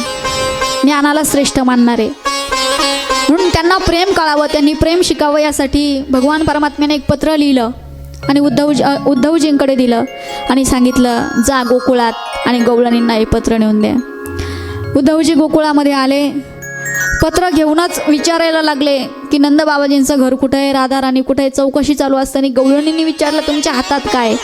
त्याने सांगितलं कृष्णाचं पत्र. कृष्णाचं पत्र ऐकल्यानंतर अशी झुंबड उडाली जशी मोळावरती असंख्य माशा बसतात. खूप गर्दी असती. अख्ख्या गवळणीने उद्धवजींवर झडप घातली आणि पत्र क्षणात गायब झालं. एवढं सगळ्यांच्या हातात आलं. उद्धवजींनी कपाळावर हात मारला. काय येडे आहे ते, वेडे आहे का काय आहे. पत्र फाडून टाकला. आता वाचायचं कसं. पण गवळणी एवढा तुकडा वाट्याला आला, त्याच्यावरती अश्रूच्या धाराने अभिषेक करायला लागल्या, प्रेम लुटवायला लागल्या. आमचा कृष्णच या पत्राच्या रूपाने आला की काय असा भास झाला. आणि त्यांची व्याकुलता पाहिली, स्तब्ध झाले उद्धवजी. पण एवढ्यात पगळतील तो ज्ञानी कैसा. मग विचारलं, अहो ते नंदबाबाजींचा वाडा कुठे, यशोदामाईचा वाडा, मला त्यांना भेटायचं आहे. सांगितलं वाड्याचा पत्ता विचारायची गरज नाही. मग ही जी तुम्हाला पाण्याची धार येताना दिसती ना, या धारेने जा, जिथून धारेचा उगम झाला तो नंदबाबाजींचा वाडा आहे. उद्धवजी त्या धारेने पाण्याच्या धारेने गेले. पाहिलं तर ती धार भगवान कृष्णांच्या गायी रडत होत्या, यशोदामाया रडत होती, नंदबाबा रडत होते. त्या पाण्याची अखंडित धार तिथून वाहत होती. देवाला सांगून गेले, देवा मी जाईन, पत्र देईन, लगेच येईन असे म्हणणारे उद्धवजी 6 महिने वृंदावनात राहिले आणि ज्ञानी भक्ताचे प्रेमी भक्त बनून गेले. पुढे इकडे कंस तर मेला, पण कंसाला 2 पत्न्या होत्या, एक आस्ती, दुसरी प्राप्ती. आस्ती आणि प्राप्ती ह्या दोघी सख्या बहिणी, 2 पत्न्या, दोघी सख्या बहिणी. आणि ह्या होत्या जरासंधाच्या मुली. कंसाच्या वधानंतर दोघी आपल्या वडिलांच्या राज्यामध्ये गेल्या आणि सगळं प्रकार त्याने जरासंधाला सांगितला. जरासंधाने अनेक राक्षस जमा केले जे कृष्णाचा द्वेष करत होते आणि मथुरेवरती आक्रमण केलं आणि त्यामध्ये जरासंधाचा पराभव झाला. जरासंध सोडून सगळ्यांना मारलं भगवंताने आणि बलराम भैयाने. बलराम भैयाचं म्हणणं होतं की यालाही मारून टाकू, विषय खतम.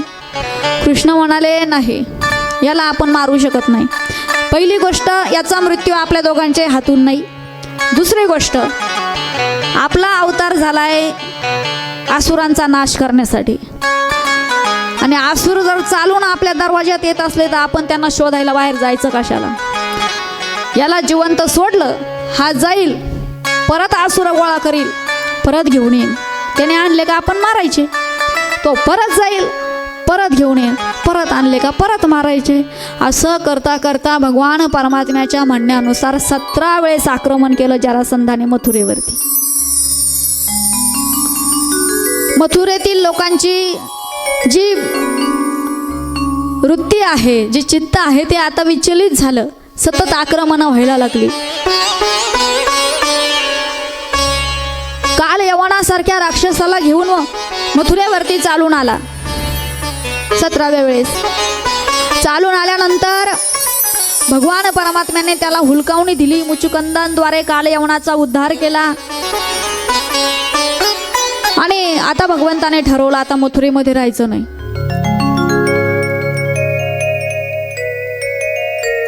देवशिंपी विश्वकर्माजींना भगवान परमात्म्याने आदेश दिला, सुंदर अशी नगरी आमच्यासाठी स्थापित करा. आता कुठे बांधायची नगरी, कुठेच जागा मिळत नसली तर म्हणाले माझ्या सासूरवाडीला जा. कोण म्हणाले भगवंत माझ्या सासऱ्यांकडून जागा घ्या आणि त्यांना म्हणा काही वेळा आम्हाला सासूरवाडीत राहू द्या. कारण द्वारका नगरी कुठे आहे, द्वारका कुठे होती, अहो समुद्रात होती ना. आणि लक्ष्मी कुठून निघाली, तुम्ही विसरले का काय. बरं झालं विसरले, मग पुढच्या वर्षी सोपं होईल. आपण समुद्र म्हणताना ऐकलं ना.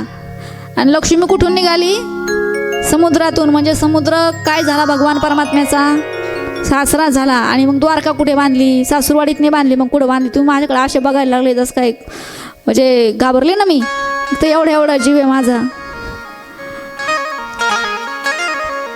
समुद्राकडून आणि विश्वामित्राजींनी जागा घेतली. जोपर्यंत भगवान परमात्मा या भूतलावरती कृष्ण अवतार धारण करून आहेत तोपर्यंत भगवान परमात्म्याच्या महलासाठी जागा द्या. आणि सुंदर अशी नगरी समुद्राच्या मधोमध बसवली. जेव्हा जरासंधाने भगवान परमात्मा काल यवनाला घेऊन त्या पहाडीमध्ये गेले तेव्हा तो डोंगर पेटवून दिला की कृष्ण बलराम आता नष्ट झाले म्हणून. पण भगवान परमात्म्याने रात्रीतून द्वारिका नगरी तयार केली आणि झोपेतच सगळे मथुरावासीय रात्रीतून तिकडे द्वारकेला ट्रान्सफर केले. रात्रीतून तिकडे हे सकाळी उठले आणि उठल्यानंतर बघायला लागले आता द्वारकेच्या चहूबाजूने अशी भिंत बांधलेली होती. बघायला लागले आपण इकडे कुठं आलो, इकडे कुठे आलो. बाहेर जायचं होतं बऱ्याच जणाला, बाहेर जाऊन पाहू काय. सगळे बघायला लागले पण दरवाजा सापडेना. द्वार कहा द्वार कहा द्वार कहा करता करता नगरीचं नावच पडलं द्वारका. आणि त्या द्वारकेला भगवान परमात्म्याने आपल्या 4 धामांमध्ये स्थान दिलेलं आहे. मूळ द्वारका म्हणजे जिथे भगवान परमात्मा राहत होते ती मात्र समुद्रामध्ये बुडालेली आहे. कशी बुडाली उद्या ऐकणार आहोत, पण समुद्रामध्ये बुडाली. पण आजही दर्शनासाठी त्यांनी मूळ द्वारका, बेट द्वारका, द्वारकाधीशांचं मंदिर वगैरे आपल्याला दर्शनासाठी आहे. पण जो भगवंताचा राजमहल आहे तो मूळ राजमहल समुद्रामध्ये बुडालेला आहे. द्वारका नगरी स्थापित केली. भगवान परमात्मा तिथे राहू लागले. गड्यानो राजा की रे झाला शिवासनी बैसला शिवासनी बैसला. भगवान परमात्मा राजा झाले, सिंहासनावरती बसले. इकडे रेवत राजा कन्या उपवर झाली, कुणाला द्यायची म्हणून तिला घेऊन ब्रह्मलोकामध्ये गेले. ब्रह्माजींना विचारलं माझी मुलगी उपवर झाली कुणाला देऊ. ब्रह्माजी म्हणाले इथल्या कालगणनेत आणि मृत्यूलोकातील कालगणनेत फार अंतर आहे. तुम्हाला इथे पोहोचेपर्यंत तुम्ही ज्या युगात राहत होते ते युग संपलं, आता द्वापार युग सुरू झालं. मग आता माझ्या मुलीचा विवाह सांगितलं. आता शेषनागाचा अवतार झालाय भगवान कृष्णांबरोबर. बलराम म्हणून भगवंताबरोबर ते राहत आहेत. तुझी कन्या तू बलरामाला दे. ब्रह्माजींच्या सांगण्यावरून रेवत राजा रेवतीला घेऊन द्वारकेमध्ये आले. आणि द्वारकेमध्ये आल्यानंतर भगवंताला ब्रह्माजींची आज्ञा सांगितली. भगवंताने स्वीकृती दिली. पण नवरदेव असे नवरीकडं पाहायला लागले. पण नवरदेव असे नव्हते पाहत. नवरदेवाला नवरीकडं डायरेक्ट असं पाहावं लागत होतं. तुम्ही म्हणाला असं का बरं? तर प्रत्येक युगामध्ये मनुष्याचं जसं आयुष्य कमी कमी होत गेलं 1-1-0 1-1-0 तसं उंचीसुद्धा कमी कमी कमी कमी होत चालली. लोक आता काही ऐकलं लोक म्हणते आता जगबुडी होणार आहे. जेव्हा तुमची उंची अशी एवढी एवढी होत नाही तेव्हा काय जगबुडी होत नाही. त्याच्यामुळे घाबरू नका. उंची कमी कमी होत चालली. आता द्वापार म्हटल्यानंतर बलराम भाईची उंची कमी होती आणि रेवती मैया हे उंच. बलराम भैया म्हणाले का ना तू हा म्हणालाय खरा लग्नाला तसं तुम्हाला वचन दिलं का तू माझं सगळं ऐकशील पण ऐकावं तर मलाच लागतंय. पण आता करायचं कसं? भगवान परमात्मा म्हणाले मग खांद्यावरती तो नांगर काय नुसता शो दाखवायला घेतला काय? अडकवा गळ्यातून ओढा ना खाली. बलराम भैयाने आपला हल घेतलं आणि असं हल वाढत वाढत गेलं. ते जादूने वाढायचं पाहिलेलं आहे तुम्ही टी व्हीमध्ये. ते असं वाढत वाढत वाढत वाढत गेलं. रेवतीच्या असं माने भोवती ते गुंतवलं आणि ओढलं खाली. बरोबर मापामध्ये हाईट करून घेतली. मी गमतीने सांगते म्हणजे तसं झालेलं आहे बरं का. तुम्ही एकदम असे सुतक पडल्यासारखे बसले होते म्हणून म्हटलं. मापामध्ये अशी उंची करून घेतली आपल्या हालाने खेचून. आणि बलराम भैया आणि रेवती मातेचा विवाह सोहळा तिथे संपन्न झाला. चला आता आपल्याला महाराष्ट्रात यायचं आहे. द्वारकेवरून भगवान परमात्म्याची पहिली सासूरवाडी म्हणजे आपला जय महाराष्ट्र. भगवान परमात्म्याची पहिली सासूरवाडी महाराष्ट्र आहे. अमरावती जिल्हा कौंडिण्यपूर भगवान परमात्म्याची रुक्मिणी आईसाहेबांचं असणारं माहेर. भगवान परमात्म्याने आपल्या अवतारामध्ये एवढं कर्तृत्व त्या ठिकाणी भगवान परमात्म्याची कीर्ती सगळीकडे त्या ठिकाणी पसरली. विदर्भामध्ये भीष्मक नावाचे एक राजे राहत होते. श्रीमद भागवत सांगतं राजा सीद भीष्मको नाम विदर्भादी पतीर महान. विदर्भाचे असणारे स्वामी राजा भीष्मक. तस्य पंचा भवन पुत्र कन्येकाच वरानना. 5 पुत्र एक असणारी कन्या. राजदरबारामध्ये नेहमीच ऋषीमुनींचं साधू संतांचं आगमन होत असायचं. साधू संतांचा सन्मान होत असायचा. आणि म्हणून एकदा एक संत भीमक राजाच्या दरबारामध्ये आले आणि त्यांनी कृष्णांचं चरित्र तिथे गायलं. कृष्णांचं चरित्र गायलं. सगळे प्रभावित झाले. रुक्मिणी मातेच्या कानावरतीही ते चरित्र पडलेलं होतं. रुक्मिणी माता प्रभावित झाल्या. मनोमन त्यांनी भगवंताला आपलं पती म्हणून वरलं. रुक्मिणीचे 5ही भाऊ तिथे उपस्थित होते. रुक्मी मोठा होता रुक्मी, दुसरा होता रुक्मरथ, तिसरा होता रुक्मबाहू, चौथा होता रुक्मकेश आणि 5वा होता रुक्ममाली. 5 भावांची असणारी ही लाडकी बहीण भगवान कृष्णांना पती म्हणून वरलं. भीमक राजाच्याही मनामध्ये विचार आला, हिच्यासाठी आता कन्या उपवर झाली, अनुकूल वर शोधावा लागेल, अनुकूल पती शोधावा लागेल. मुलगी लग्नाला आली म्हणजे वडिलांना चिंताच चालू होते. लग्नाला आली म्हणण्यापेक्षा ती अशी थोडी थोडी मोठी व्हायला लागली की वडिलांच्या हृदयामध्ये इकडे धड वाढत जाते. आमची मुलगी लवकर मोठी व्हायला लागली, आता हिचं लग्न करावं लागेल, हिचं कसं होईल, चांगलं होईल का. आणि जावई शोधणं म्हणजे फार तारेवरची कसरत आहे. आता फार अवघड झालं. मुलींचे आईवडील आता पैसे घ्यायला लागले, मुली द्यायला लागले, पण तो मुलींचा व्यवहार आहे. पण कन्यादानासारखं पुण्य नाही. जीवनात 2 दानं, बाकीचे दानं तुमच्याकडून होतील का नाही माहिती नाही, पण 2 दानं फार महत्त्वाचे. एक अन्नदान आणि दुसरं कन्यादान. आणि कन्यादान करण्याचं भाग्य ईश्वर सौभाग्यशाली माणसालाच देत असतो. आणि म्हणून सुयोग्य वर शोधणं ही फार मोठी कसरत असते पुरुषाची. भीमक राजाच्या मनामध्ये विचार आला की आपली कन्या कृष्णाला द्यावी. पण मनामध्ये ठरवलंय, पण मोठ्या मुलाला विचारावं लागेल. हा विचार भीमक राजाचा चालू. इकडं रुक्मिणी आई साहेबांनी सुद्धा मनोमन कृष्णाला आपलं पती मानलं. मोठ्या मुलाला विचारलं, रुक्मिणीने सांगितलं नाही, मला तो कृष्ण माझ्या बहिणीसाठी पसंत नाही. आईचा तपास नाही, बापाचा तपास नाही. कुणी म्हणतो यशोदेचा, कुणी म्हणतं देवकीचा, कुणी म्हणतं वसुदेवाचा, कुणी म्हणतं नंद बाबाचा. बरं त्याच्या खोड्या का साध्या का म्हटले, चोरी केली, कोणाचे मडके फोड, कोणाचे घडे तोड. आणि अशाला गवळ्याच्या पोराला मी माझी बहीण देणार नाही, अजिबात नाही. मी माझ्या बहिणीसाठी अगोदरच वर शोधून ठेवलेला आहे. कोण? सांगितलं माझा मित्र आहे. काय नाव? म्हणाले शिशुपाल. शिशुपाल शोधलेला आहे. आता शिशुपाल हा वाईट वृत्तीचा आहे, पण रुक्मी सुद्धा त्याच्या संगतीमध्ये राहून कृष्ण द्वेषामुळे शिशुपालाला आपल्या जवळचा समजायला लागला. माझी बहीण मी तुला देईन.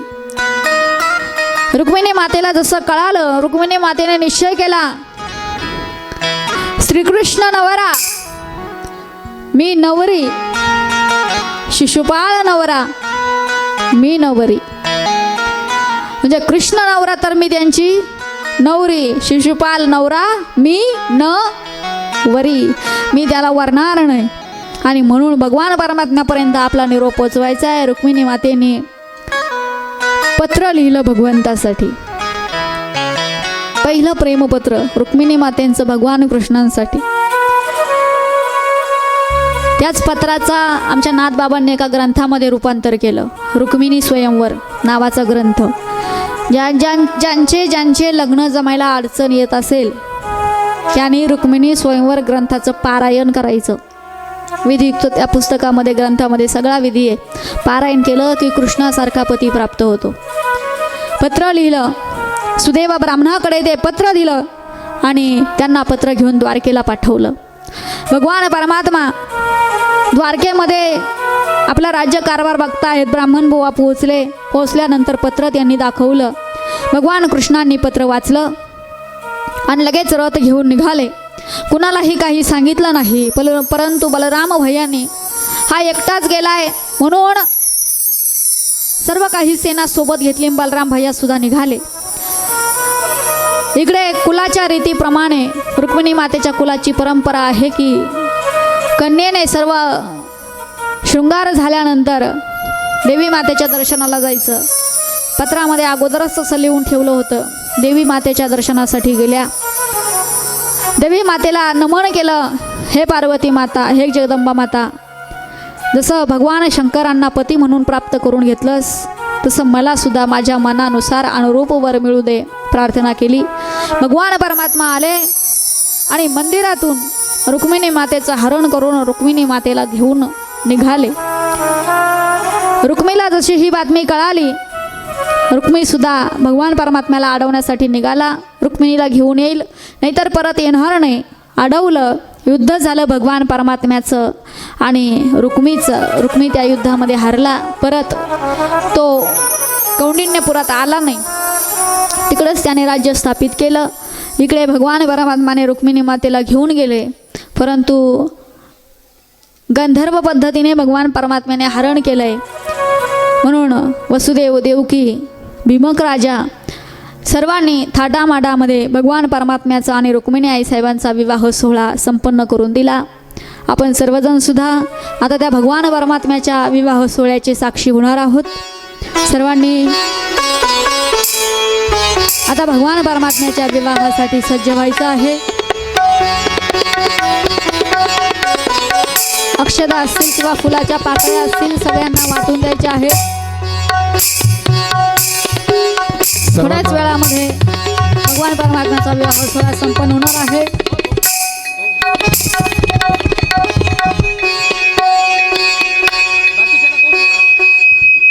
कृष्णा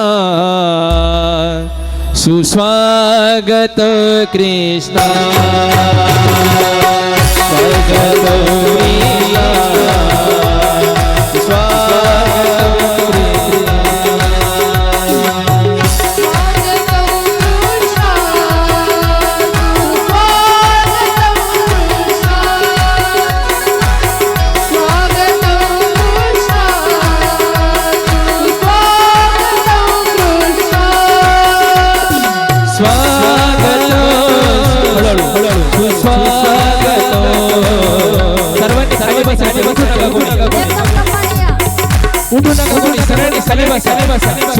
सुस्वागत कृष्णा सुस्वागत कृष्णा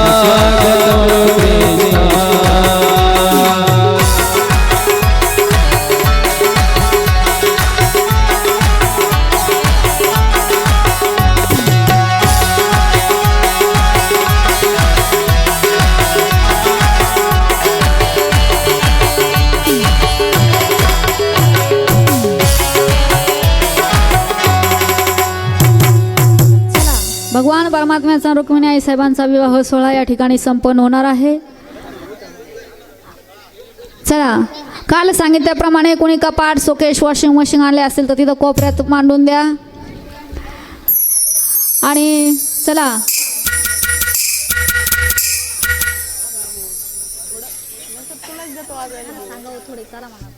विवाहाची तयारी करायची.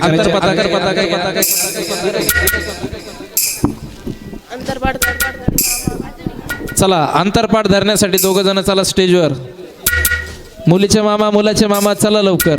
दोघ जण अंतरपताका धरण्यासाठी चला. दोघ जण पाठीमागे उभं राहण्यासाठी चला. अंतरपताका द्या त्यांच्याकडे.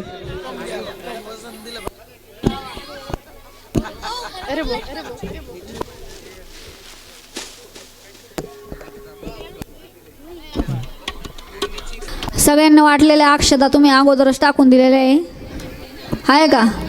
हां, ज्यांच्या आहेत त्यांनी आता लग्नासाठी ठेवा. टोपी घालायची आहे, अंतरपताका धरायचा आहे. चला, मामा कोण आहे? आले का? मामांनी पहिलं कन्यादान ओतून द्या बरं. चला,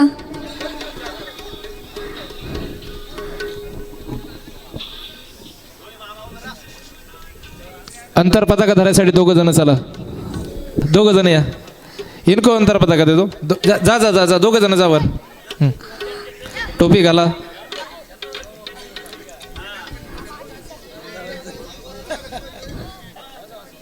बोल ना बोल ना.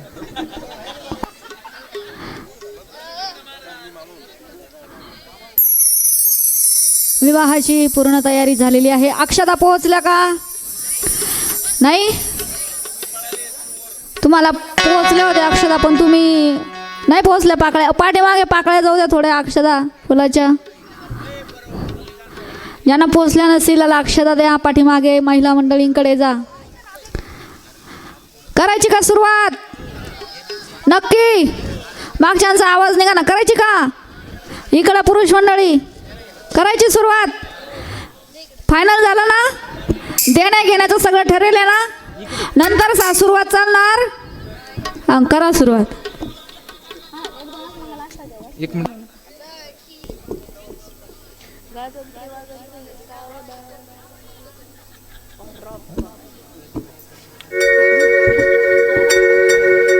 वधूवरी शुभं भवतु शुभ लग्न सावधान स्वस्ति श्री गणनायको गजमुखो मोरेश्वरो सिद्धितो बल्लाळो मुरुडो विनायकमहो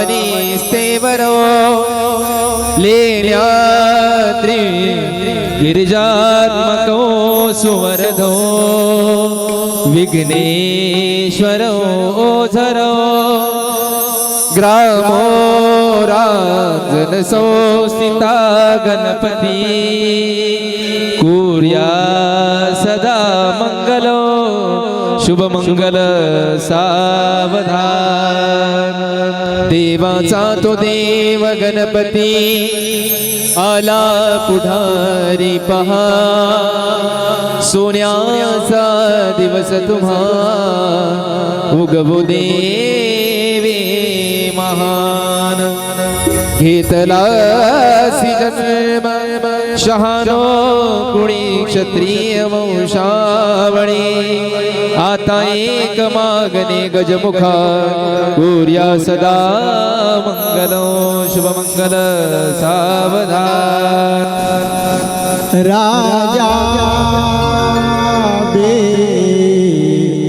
मरुख मेरे सनयने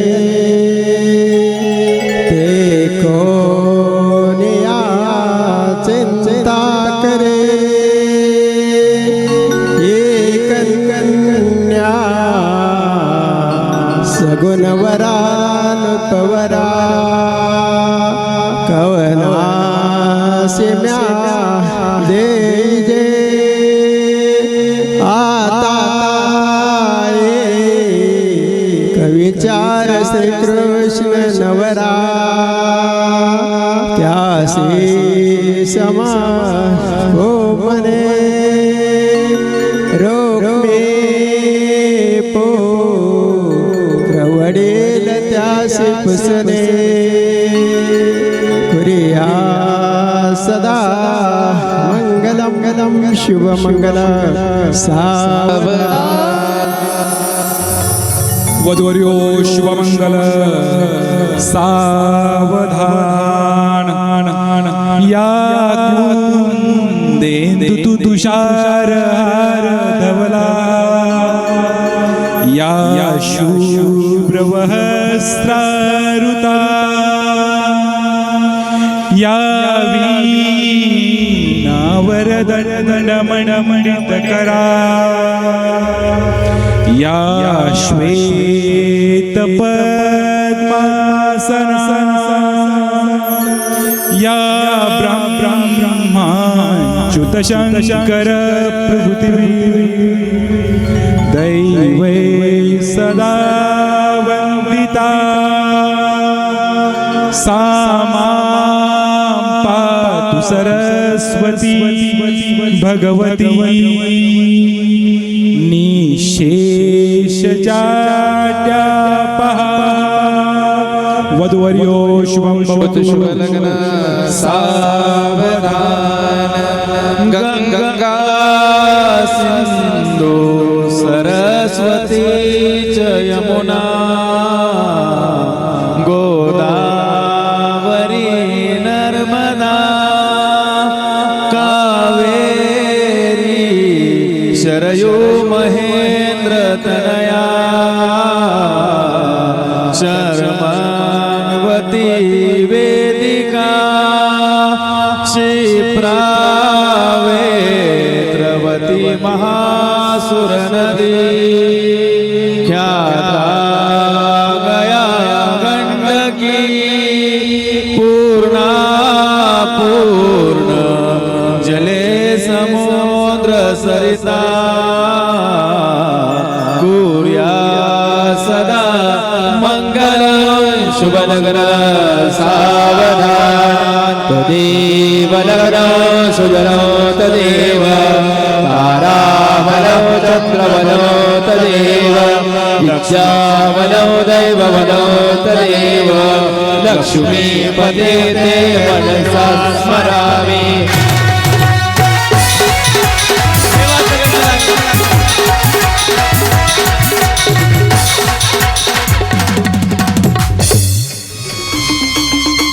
वरमाला द्या हातामध्ये, एकमेकांच्या गळ्यामध्ये वरमाला घालायची आहे.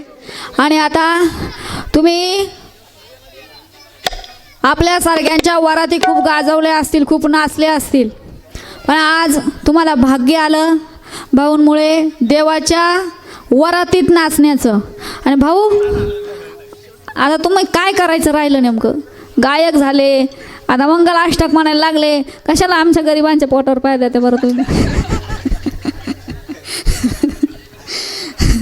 सुरुवातीला स्टेज धरून घेतलं, नंतर पण धरलंय आज. आणि आता देवाच्या वरातीमध्ये नाचायचं आहे.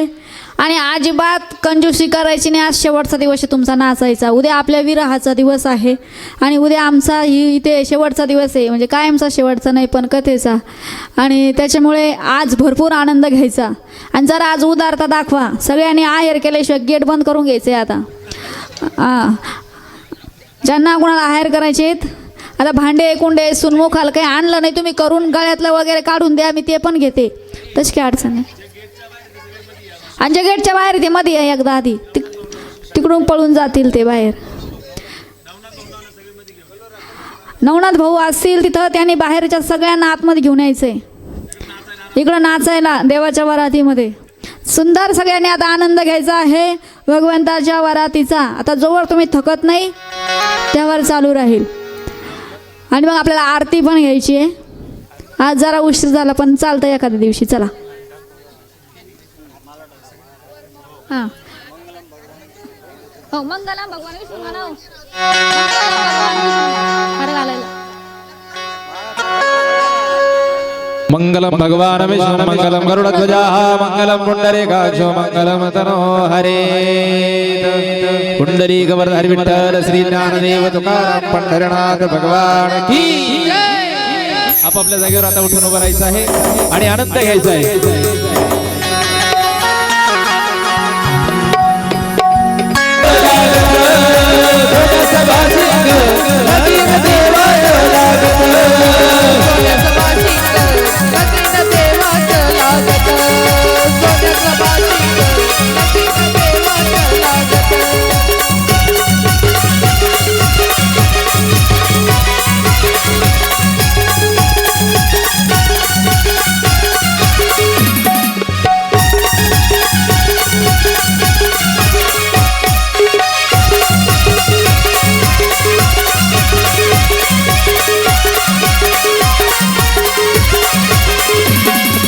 राजा भीमकाची होती रुक्मिणी उपवर. राजा भीमकाची होती रुक्मिणी उपवर. लिहुनी पत्रिका दिली देशोदेशावर.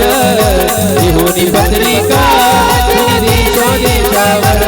दिली देशोदेशावर.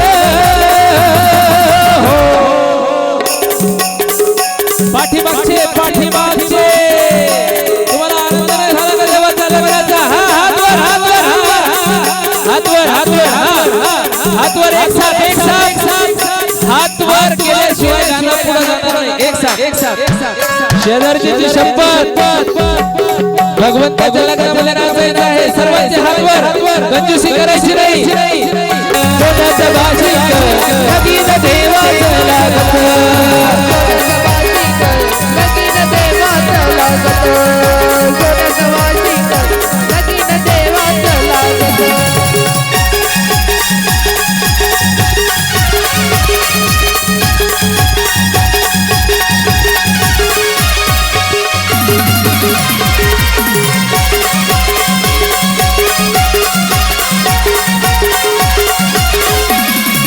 राजा भीमकाची होती रुक्मिणी उपवर. राजा भीमकाची होती रुक्मिणी उपवर. लिहुनी पत्रिका दिली देशोदेशावर. लिहुनी पत्रिका दिली देशोदेशावर. दिली देशोदेशावर.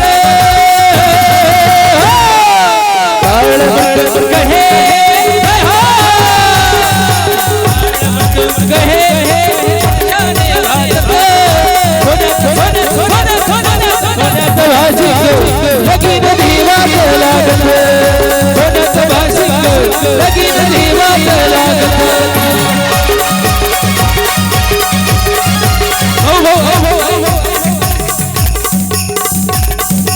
राधा कृष्णाला फुलामध्ये सजवायचं आहे राधा कृष्णाला घ्या सगळे फुलं घ्या बसवा त्यांना खाली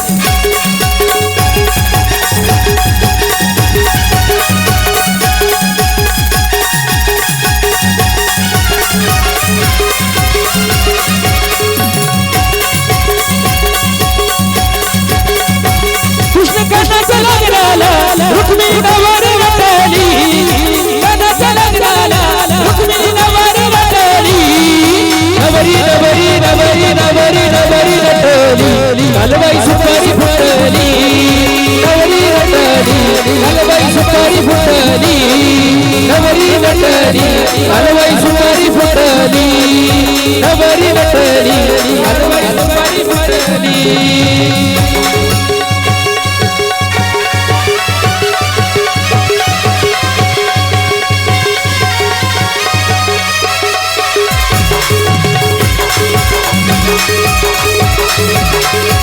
कृष्ण कशाच्या लग्नाला हो अलवराडी कोण अलवराडी कोण अलवराडी कोण संग सरस्वती घेऊन आले गणपती गजानन आले गणपती गजानन आले गणपती गजानन रामाई रामाई वाटली नवरी नवरी नवरी नवरी नवरी नटली मागचे सायलेंट झाले सगळे एक साथ आनंद घेताय शेवटचा दिवस आहे नवरी नटली काळूबाई सुपारी फुटली नवरी नटली काळूबाई सुपारी फुटली नवरी नटली काळूबाई सुपारी फुटली सर्वेश्वरी रवळगिरी जाऊया कल्लार सर्वेश्वरी रवळगिरी जाऊया कल्लार जाऊया कल्लार कृष्ण कशाच्या लग्नामध्ये नाचूया कल्लार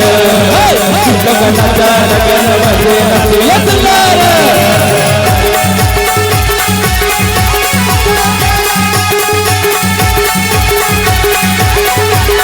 सर्वेश्वरी रवळगिरी जाऊया कल्लार सर्वेश्वरी रवळगिरी जाऊया कल्लार जाऊया कल्लार गोपाळ कृष्ण भगवान की कृष्ण कशाच्या लग्नामध्ये नाचूया कल्लार कृष्ण कशाच्या वनामध्ये नाचूया कल्लार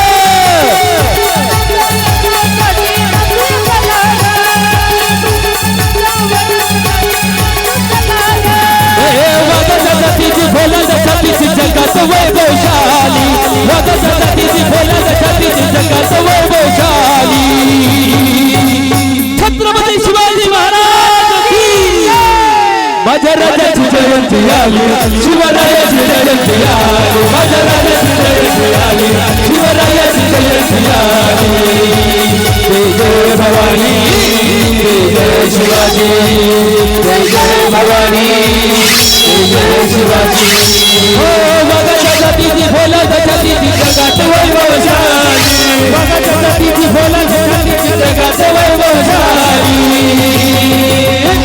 माझ्या राजाची जयंती आली शिवरायाची जयंती आली माझ्या राजाची जयंती आली शिवरायाची जयंती आली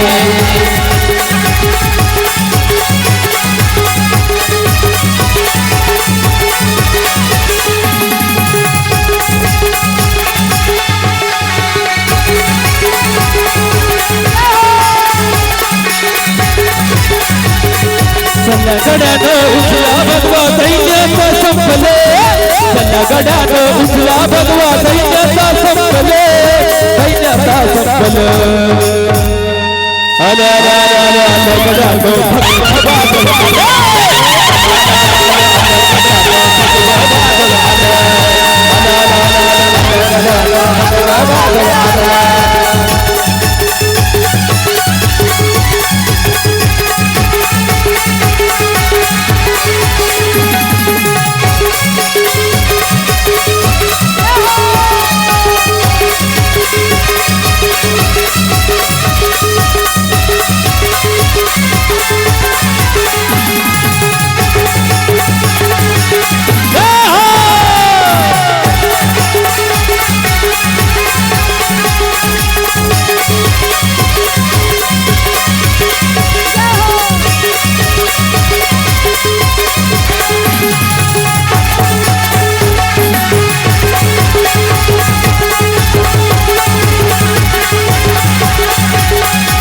एकच राजा इथे जन्मला शिवनेरी किल्ल्यावर एकच राजा इथे जन्मला शिवनेरी किल्ल्यावर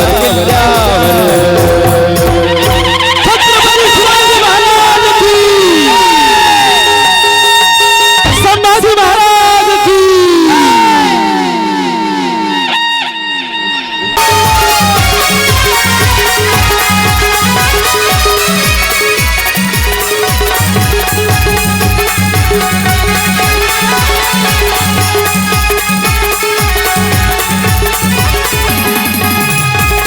हलगीच्या तालावर ढोल ताजे वाजवा हलगीच्या तालावर ढोल ताजे वाजवा माझ्या कानाला पालखीमध्ये बसवा माझ्या कानाला पालखीमध्ये बसवा बसवा बसवा हलगीच्या हलगीच्या हलगीच्या हलगीच्या हलगीच्या हलगीच्या हलगीच्या तालावर ढोल ताजे वाजवा हलगीच्या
एक वीरीची पाहतो देवा एक वीरीची पाहतो देवा एक वीरीची पाहतो देवा